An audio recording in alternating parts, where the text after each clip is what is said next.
The Sneetches by Dr. Seuss. Now the star-belly Sneetches had bellies with stars. The plain-belly Sneetches had none upon theirs. Those stars weren't so big, they were really so small, you might think such a thing wouldn't matter at all. But because they had stars, all the star-belly Sneetches would brag, we're the best kind of Sneetch on the beaches. With their snoots in the air, they would sniff and they'd snort. We'll have nothing to do with the plain-belly sort. And whenever they met some, when they were out walking, they'd hike right on past them without even talking. When the star-belly children went out to play ball, could a plain belly get in the game? Not at all. You only could play if your bellies had stars, and the plain-belly children had none upon theirs. When the star-belly Sneetches had frankfurter roasts, or picnics, or parties, or marshmallow toasts, they never invited the plain-belly Sneetches. They left them out cold in the dark of the beaches. They kept them away, never let them come near, and that's how they treated them year after year. Then one day it seems, while the plain-belly Sneetches were moping and doping alone on the beaches, just sitting there wishing their bellies had stars, a stranger zipped up in the strangest of cars. "My friends," he announced in a voice clear and keen, "my name is Sylvester McBean, and I've heard of your troubles. I've heard you're unhappy, but I can fix that. I'm the fix-it-up chappie.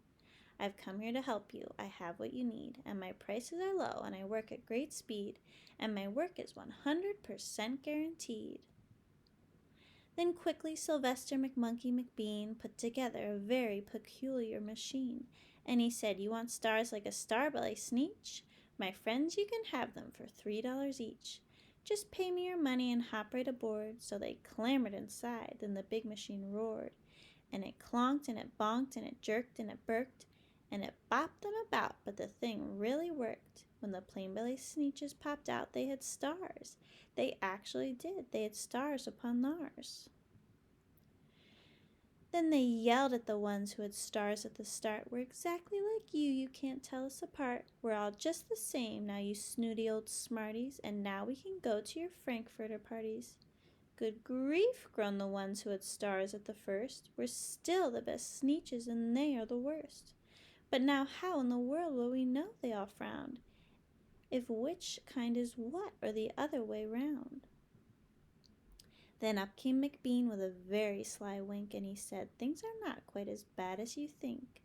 So you don't know who's who, that is perfectly true. But come with me, friends, do you know what I'll do?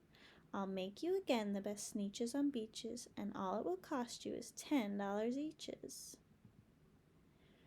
"Belly stars are no longer in style," said McBean. "What you need is a trip through my star-off machine. This wondrous contraption will take off your stars, so you won't look like Sneetches who have them on theirs."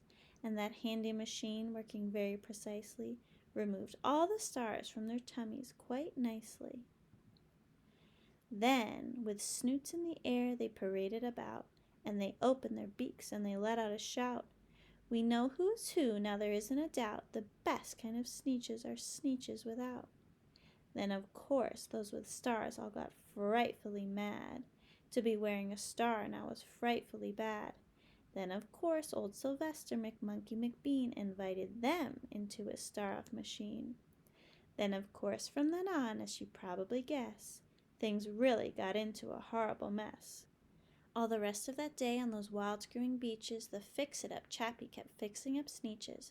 Off again, on again, in again, out again, through the machines they raced round and about again, changing their stars every minute or two. They kept paying money, they kept running through, until neither the plain nor the star-bellies knew whether this one was that one or that one was this one, or which one was what one or what one was who.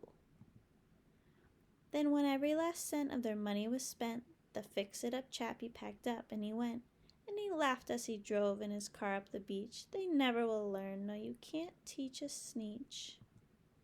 But McBean was quite wrong, I'm quite happy to say, that the Sneetches got really quite smart on that day. The day they decided that Sneetches are Sneetches, and no kind of Sneetch is the best on the beaches.